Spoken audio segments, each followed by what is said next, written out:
নমস্কার বন্ধুরা, আমি সঞ্জিত সরকার আর তোমরা দেখছো জ্ঞান স্রোত। আজকের এই ভিডিওটি গুরুত্বপূর্ণ হতে চলেছে। গৌড়বঙ্গ বিশ্ববিদ্যালয়ের প্রথম বর্ষ দ্বিতীয় সেমিস্টার অর্থাৎ ইউজিভি বিএ ফার্স্ট ইয়ার সেকেন্ড সেমিস্টারে যে সকল ছাত্রছাত্রীদের হিস্ট্রি অর্থাৎ ইতিহাস বিষয়টি মেজরে রয়েছে তাদের জন্য আজকের এই ভিডিওটি কিন্তু অত্যন্ত গুরুত্বপূর্ণ। সামনেই তোমাদের কিন্তু সেমিস্টার ভিত্তিক ফাইনাল পরীক্ষা। সেই পরীক্ষার জন্য তোমাদের হিস্ট্রি মেজর থেকে কোন কোন প্রশ্নগুলো 10 এবং 5-এর জন্য গুরুত্বপূর্ণ রয়েছে তা আজকের এই ভিডিওতে কিন্তু তুলে ধরবো। দেখো, প্রথমেই বলে দিচ্ছি সিলেবাস কিন্তু অনেকটা বড়, তাই প্রশ্ন কিন্তু একটু বেশি পড়তে হবে।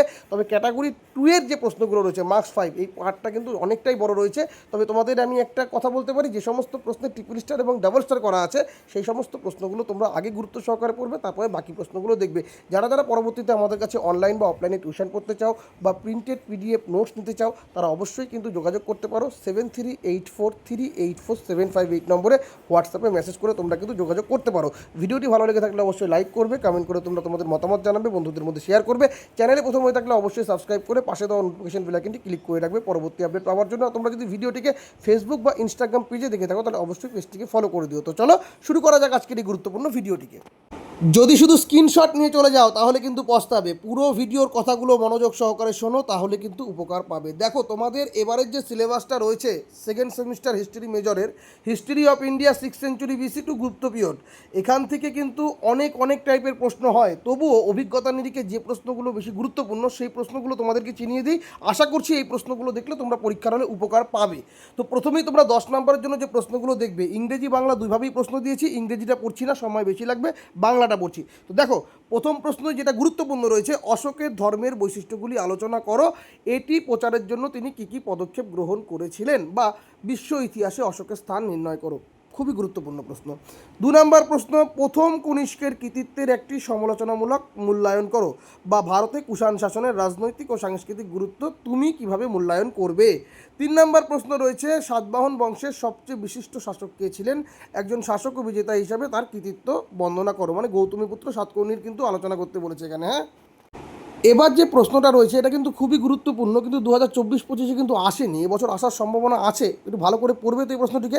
সাম্রাজ্য বিস্তারের নীতির প্রেক্ষাপটে বিভিন্ন শ্রেণীর শাসক ও উপজাতির সঙ্গে সমুদ্রগুপ্তের সম্পর্কের পরীক্ষা করুন, তার নীতি কতটা উদ্ভাবনী ছিল। বা প্রশ্নটা এরকম বলতে পারে, কূটনীতিবিদ ও সাম্রাজ্য নির্মাতা হিসেবে সমুদ্রগুপ্তের কৃতিত্ব মূল্যায়ন করো। বা সমুদ্রগুপ্ত রাজ্য জয় বিবরণ দাও, তিনি কি উত্তর ভারত ও দক্ষিণ ভারতের একই অনুসরণ করেছিলেন, একই নীতি। আর গ্রহণ পরিমক্ষ নীতি, এই পার্টটা দেখবে। হ্যাঁ, এটা কিন্তু যদি সমুদ্রগুপ্ত না আসে পাঁচে কিন্তু আসতে পারে, গুরুত্বপূর্ণ রয়েছে। পরবর্তী যে প্রশ্নটা রয়েছে, গুপ্ত প্রশাসনিক ব্যবস্থার প্রধান বৈশিষ্ট্যগুলি ফুটিয়ে তোলো, তোমার তথ্যের উৎসগুলি উল্লেখ করো। তো প্রশাসনিক ব্যবস্থাটাও দেখতে লাগবে। 6 নম্বর, সামন্ততন্ত্র বলতে কী বোঝো, গুপ্ত যুগে সামন্ততন্ত্রের উত্থানের পেছনের কারণগুলি আলোচনা করো। 7 নম্বর প্রশ্ন রয়েছে, একটি সাম্রাজ্যবাদী শক্তি হিসেবে মগধের আত্মপ্রকাশের পেছনে রাজনৈতিক ও অর্থনৈতিক পটভূমি আলোচনা করো। এই 7টা প্রশ্নের ট্রিপল স্টার করা আছে। এই 7টা প্রশ্নের একটি প্রশ্ন তুমি ছাড়তে পারবে না, তুমি উত্তম মধ্যম নিম্ন যে মানেরই ছাত্রছাত্রী হও না কেন। এই 7টা প্রশ্ন যদি তুমি ছেড়ে যাও না তাহলে বিপদে পড়ে যাবে। এর পরবর্তী প্রশ্নগুলো তোমাদের পড়তে হবে, অবশ্যই পড়তে হবে। 8 নম্বর, ইন্দ্রগিক বা জবনরা কারা ছিলেন, মিনান্দারের বিশেষ কৃতিত্ব সহ ভারতের ইতিহাসে তাদের সাংস্কৃতিক অবদান আলোচনা করো। 9 নম্বর প্রশ্ন, গুপ্ত সাম্রাজ্যের উৎকর্ষ সাধনে দ্বিতীয় চন্দ্রগুপ্তের অবদান আলোচনা করো। এই রাজার নামের সঙ্গে বিক্রমাদিত্য প্রবাদের কি কোনো যোগসূত্র ছিল। 10 নম্বর প্রশ্ন, চোল শিল্প স্থাপত্যের প্রধান বৈশিষ্ট্যগুলি আলোচনা করো। স্থানীয় স্বশাসন ও নৌশক্তির বিশেষ উল্লেখ সহ তাদের প্রশাসনিক ব্যবস্থা পরীক্ষা করো। এখান থেকে কিন্তু চোলারদের যদি 5 নম্বরে দেয় না, লোকাল সেলফ গভর্নমেন্টটা কিন্তু দিতে পারে, মানে স্থানীয় স্বায়ত্ত শাসন যেটা আছে চোলদের, গুরুত্বপূর্ণ রয়েছে। বা উর বা নাড়ু, এই পার্টগুলো কিন্তু প্রশ্ন হিসাবে দিতে পারে। হ্যাঁ, 11 নম্বর প্রশ্ন, মৌর্য শিল্প ও স্থাপত্যের একটি সমালোচনামূলক বিবরণ দাও। মৌর্য শিল্পকে কি তুমি বিদেশি প্রভাব বা অনুপ্রেরণা চোখে পড়ে। আর 12 নম্বর, গুপ্তযুগের সামাজিক অর্থনৈতিক অবস্থা পরীক্ষা করুন। গুপ্তযুগের বণিক সংঘ বা গিল্ড প্রথা, শিল্প ও বাণিজ্য সম্পর্কে আলোচনা করো। এই যে 12টা প্রশ্ন দেওয়া হলো, এখানে কিন্তু বিভিন্ন টাইপের প্রশ্নগুলো কিন্তু ঢোকানো হয়েছে, যে প্রশ্নগুলো সবচেয়ে বেশি গুরুত্বপূর্ণ। তার ভিতরে প্রথম 7টা কিন্তু ম্যাক্সিমাম ইম্পর্টেন্ট রয়েছে। খুব ভালো করে প্রথম 7টা পড়লে তোমরা কিন্তু যথেষ্ট নিশ্চিন্ত হতে পারবে, এবং তারপরেই 5টা প্রশ্ন তোমায় দেখতে হবে।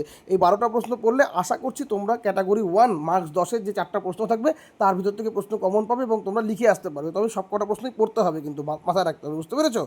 লাক ভালো থাকলে 4-4টাই পাবে, কিন্তু না হলে কিন্তু 2-3টে অবশ্যই পাওয়া যাবে এখান থেকে। তো খুব ভালো করে পড়বে।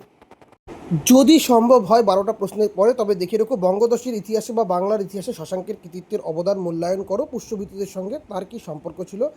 বা প্রশ্ন এরকম বলতে পারে, উত্তর ভারতীয় রাজনীতিতে শশাঙ্কের সাফল্যের পরিধি নির্ণয় করো। আর হুন কারা, হুন আক্রমণ প্রতিরোধে স্কন্দগুপ্ত কী ভূমিকা নিয়েছিলেন, বা গুপ্ত সাম্রাজ্যের উপর হুন আক্রমণের প্রভাব কী ছিল, বা গুপ্ত যুগের প্রকৃতি আলোচনা করো। টিকা একটা দেখে রাখতে পারো আর্যভট্ট। এই প্রশ্নগুলো পারলে দেখে রেখো, তাহলে উপকার পাবে, কারণ শশাঙ্কের প্রশ্নটা গুরুত্বপূর্ণ রয়েছে, বুঝতে পেরেছো? তো এই 12টা প্রশ্ন প্রথমে পড়বে, তারপরে কেন এই দুটোকে দেখবে, তবে সবার আগে প্রথম 7টি প্রশ্নকে ভালো করে লক্ষ্য রাখবে।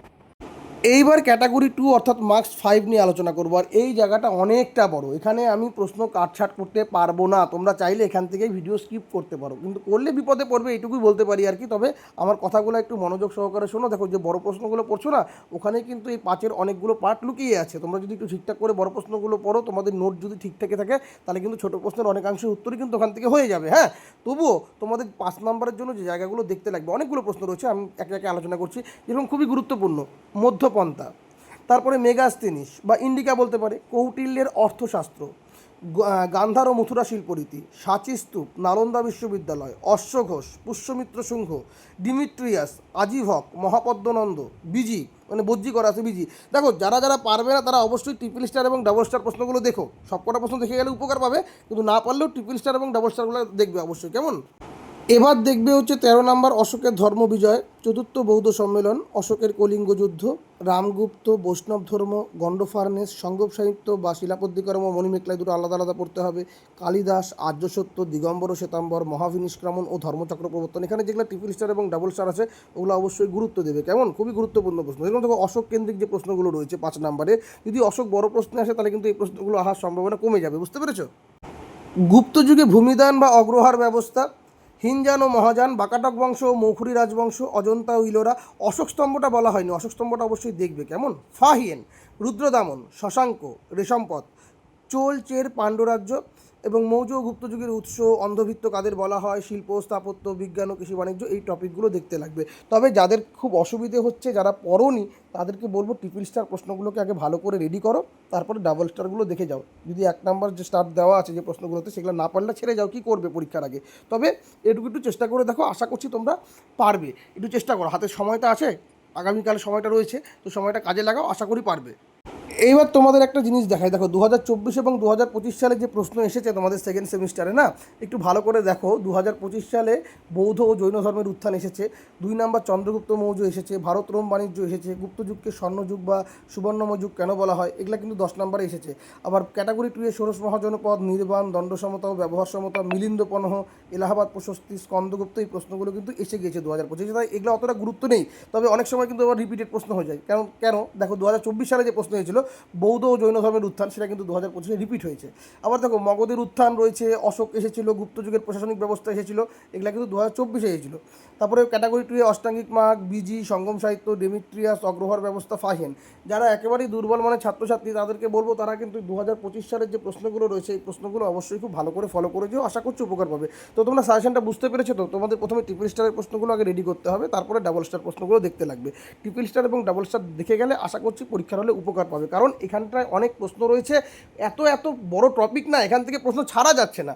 সাজেশন করার সময় আমি নিজে ভাবছি যে কোনটা ছেড়ে কোনটা করবো। আমি ছেড়ে দিলাম, সেই প্রশ্নটা এসে গেলে তো তুমি বিপদে পড়বে। তোমাদেরকে প্রতারণা করা তো আমার উদ্দেশ্য নয়। যাতে তোমরা পরীক্ষার অনুযায়ী সঠিকভাবে লিখে আসতে পারো, তাহলে এখানে কিন্তু সুবিধা পাবে। এবার তোমরা বলতে পারো যে স্যার, এত পরীক্ষার আগের মুহূর্তে কেন দিলেন?